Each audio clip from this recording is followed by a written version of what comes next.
I will be mostly talking in Japanese in this video because this video is intended to teach the Japanese that Singapore is not North Korea. But I did put some captions so you can turn it on if you are interested. では、今日はシンガポールは本当に明るい北朝鮮なのかという、ところについて1年半住んでいる、僕の意見について述べたいなと思います。であくまで僕個人の意見なので、間違ってることもあると思うしあくまで一個人の意見として聞いていただければなと思います。シンガポールは明るい北朝鮮だってよく言われますよね。ネットの記事とか、メディアとかでもたまに言われてるかなと思うんですがまず一つ目に独裁国家である点で、二つ目に言論の自由がないで、三つ目罰金や刑罰が厳しいで、4つ目政府が全てを、コントロールしている。で結論を言うと面白い表現だとは思うんですがあんまり正しくないかなと思うんですよね。この北朝鮮というワードがちょっと強すぎると思います。シンガポールは1965年にマレーシアから追い出されるという形で独立したばかりの、まだかなり新しい都市国家です。当初は人口もないし資源もない淡路島程度の面積の国なんで、もう何もなかったんですね。もう口は悪いかもしれないけども貧乏国家、それがわずか50年ちょっとで今もう先進国ですよね。これはものすごいことですよ。じゃあどうやってこの50年ちょっとでこんなに発展させたのか。シンガポールが当初力を入れたのが、教育と、外資企業の誘致です。でもそれ以前に政府が実権を握って徹底的にコントロールしたから今のシンガポールがあるんだと思います。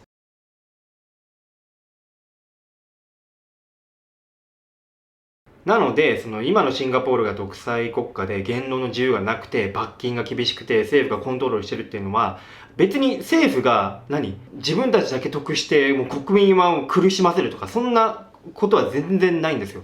そもそもシンガポールって本当にいろんな人が住んでるんですよ。人種もバラバラ。シンガポール人といってもインド系もいらっしゃるし、中華系、マレー系、あとユーラシア系。で、その他外国人が今3割いるって言われてます。僕含め、あと例えば永住権を取得した人も外国人にカウントされてるんですが、中国とか、フィリピンとか、いろんな外国人も住んでます。日本人もね。そうなるとみんな考え方も行動も全然違うんですよね。だからその統制を取るために、政府が主導権握って管理している。管理しなければもう無法地帯になります。人種間の争いもたくさんあったと思います。だからシンガポールで何かと言論の自由がなかったり全部政府がコントロールしてるっていう点についてネガティブにとらわれがちだと思いますが、逆にそれをしてなかったら今のシンガポールってなかったと思います。これちょっと脱線しますが本当に日本は自由です。これはでもシンガポールに住んでるとつくづく思いますね。日本は自由。ワイドショーでは芸能人が政治家についてボロクソ言ったりとか、税金払ってんだからさ、何言ったっていいんだよ。あとはSNS では誹謗中傷がもう毎日のように繰り広げられている。良くも悪くも日本だと何でも言えちゃうんですよね。でやっぱりこの自由には大小っていうのが伴って、でこの前もシンガポール人の視聴者さんと電話した時もちょっと話題になったんですが暴走族その人は今日本に住んでるらしいんですが暴走族にびっくりしたらしいんですよ。In Singapore, if such people were such, they'll get caught, they'll get chased down by the police for sure. But it seems like down here, nobody really seems to do anything about it. なんでこんな迷惑かけてんのに検挙されないのとか、シンガポールではもう絶対にありえないですね。一瞬で捕まりますね。だからこういう自由な行動って大小が伴うんですよね。暴走族は、一般市民が眠れなくて困るし SNS の誹謗中傷も絶対良くないじゃないですか。だから一概に自由じゃないからダメだってわけでもないんですよね。だからまとめると今のシンガポールがあるのは国を一丸としてまとめて、国家を発展させるためです。決して北朝鮮みたいに国家だけ利益を得て国民はもうほったらかしとかそういう状態ではないです。でここからは、僕が北朝鮮というワードが正しくないと思う理由について、さっきとちょっと被るところもあると思うんですが、実体験を交えながら話したいなと思います。まず違いその1、北朝鮮と違って富は分配されてます。資本主義が徹底されていると僕は思います。頑張っている国民に対しても富が分配されるようになってます。これめっちゃ辛い。わお。このお菓子好きでよく買ってるんですが、これマーラー味やばいですね。辛すぎる。だからシンガポールの場合は頑張って成果を出して国とか会社に貢献すると、その分給料として返ってきたりとかします。もう日本より全然資本主義が徹底されてますね。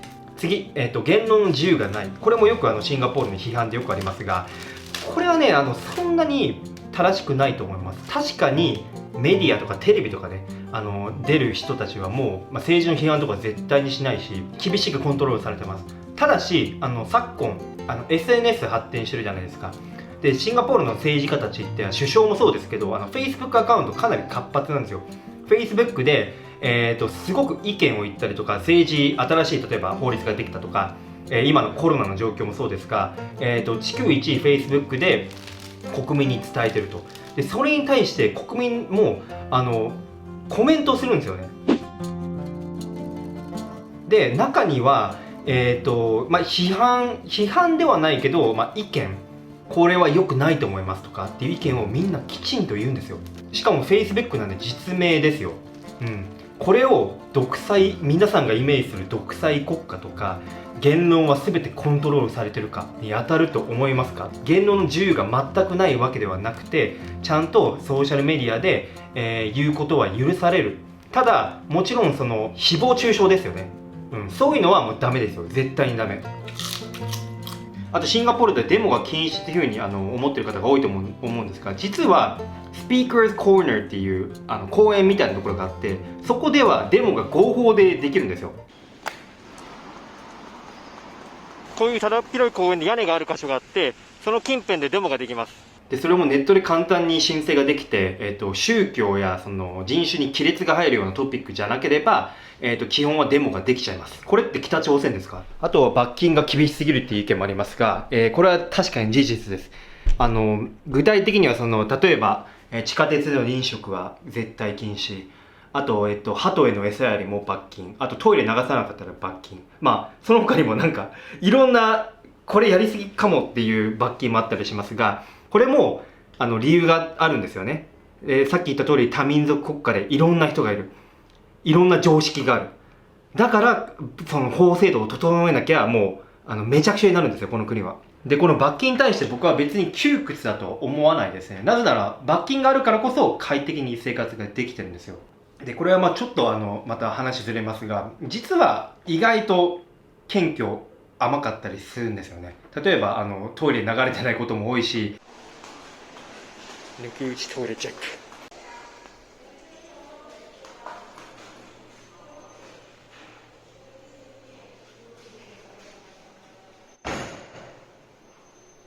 歩きタバコも禁止ですが、してる人も多いです。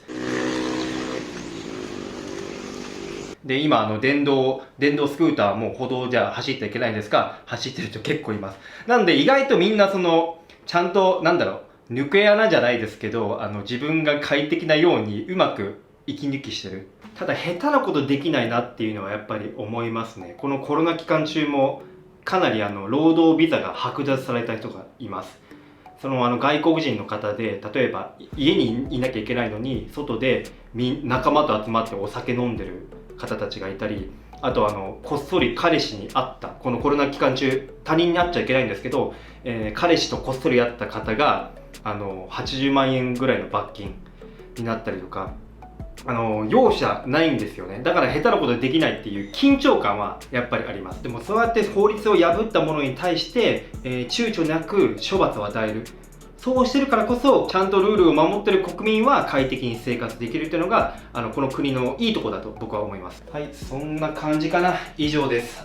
少しはシンガポールのイメージも変わったなら幸いです。結構勘違いされがちな国だと思うので、僕もコメントでシンガポールは明るい北朝鮮だとか、シンガポールなんか絶対住みたくないってコメントたまに来るんですが、そういう人って多分住んだことないんですよね。だから住んでどっぷりとこの文化とか暮らしに浸ってほしい、できるなら。でそうするとやっぱり分かってくると思うんですよ、この国の、実態が。総合的にはめちゃくちゃ住みやすいし飽きません。安心してください。洗脳もされてませんし、本心から言ってます。観光もマリーナベイサンズとかマーライオン以外にもたくさん面白いディープスポットがあります。でそこら辺については僕の今このチャンネルでいろんな動画出してるので、ぜひ興味ある方は見てもらえたらなと思います。最後ちょっと遠目で遠目で終わる感じですが、以上になります。面白かったらぜひグッドボタン、あとチャンネル登録もお願いします。では、いい日をお過ごしください。さよなら。